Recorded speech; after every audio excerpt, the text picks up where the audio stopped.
गुरु साक्षात् परं ब्रह्म तस्मै श्री गुरुवे नमः। आज गुरु दिवस उपलक्षे गुरु शिष्य पौराणिक कहानी चलतु शुणिबा। प्राचीन भारत में गुरु एवं शिष्य मध्य संपर्क को अनन्य एवं पवित्र बोली विवेचना करा जाए। गुरु को ब्रह्मा विष्णु एवं महेश्वर परी सम्मान दिया जाए। गुरु ब्रह्मा गुरु विष्णु गुरुदेव महेश्वर। गुरु केवल जड़े शिक्षक नुहंती बरं जीवनर मार्गदर्शक मध्य। पुराण रे अनेक गुरु शिष्य कहानी अच्छी। सबुठारु प्रसिद्ध कहानी होउची महर्षि वेदव्यास एवं तांको शिष्य माने। वेदव्यास वेद एवं पुराण रचना करथिले एवं समस्त शिष्यों को धर्मज्ञान एवं मोक्षर पथ देखाइथिले। वेदव्यास जी को स्मृति रे मध्य गुरु पूर्णिमा पर्व पालन करा जाए। जेतेबेले ज्ञानर भार वृद्धि पाइला एवं वेदर संख्या अपार हो गला, सेतेबेले वेदव्यास तांको शिष्य मानक डाकी कहिले, हे शिष्यगण, एकलव्यंक भक्ति अर्जुन साधना एवं याज्ञवल्क्य गभीर ज्ञान ए सबु असंपूर्ण जे पर्यंत गुरु को आशीर्वाद प्राप्त न हुए। आज तुमे समस्ते समाज को जाओ एवं धर्म प्रचार कर। तांको शिष्य माने वैशंपायन पैल जिमिनी सुमंतु इत्यादि वेद को विभिन्न शाखारे विभक्त करथिले। यह गुरु शिष्य परंपरार चमत्कार थिला जे आज मध्य वेद ज्ञान जीवित अछि। यह सहित जड़ित एक कहानी एकलव्य एवं द्रोणाचार्यंकर। एकलव्य जड़े निषाद पुत्र थिले। से द्रोणाचार्य को निजर गुरु मानी जंगल रे तांकर प्रतिमा तैयारी करी साधन करने आरंभ करथिले। से धनुर्विद्या एते भल भाव शिखिथिले जे से अर्जुन अपेक्षा जड़े भल धनुर्धार हो गले। जेतेबेले द्रोणाचार्य यह जानिबाकु पाइले, से गुरु दक्षिणा भाव तांकर वृद्धा अंगूठी मागिले। एकलव्य विलंब न करी तांकर वृद्धा अंगूठी काटिदेले एवं एहाकु प्रदान कले। यही कहानी आमको शिक्षा दिए जे गुरु को परिचय केवल शारीरिक उपस्थिति द्वारा नुहे बरं विश्वास एवं भक्ति द्वारा मध्य हुए।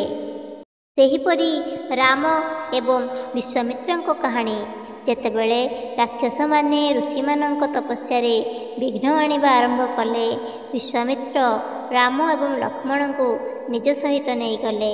गुरु केवल शिष्य मानकु युद्ध कला शिखाई नथिले बरं सेमानंकु संयम श्रृंखला एवं धर्म पालनर पथ मध्य देखाइले। एही कारणरू राम परवर्ती समय रे धर्मराज भावरे परिचित हेले। आउ एक कहानी कृष्ण एवं सांदीपाणी ऋषि विषय रे।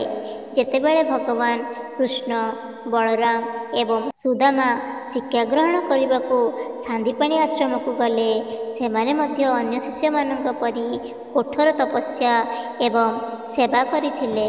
संदीपानी ऋषि सेमानक केवल ज्ञान दे नथिले बरं जीवनर प्रकृत अर्थ मध्य बुझाइथिले। जेतेबेले गुरु दक्षिणार समय आसिला, संदीपनी तांको पुओ को मागिले जे समुद्र रे बुड़ी जाइथिले। कृष्ण तांको पुओ को समुद्र फेराई आनी गुरु को हस्तांतर कले।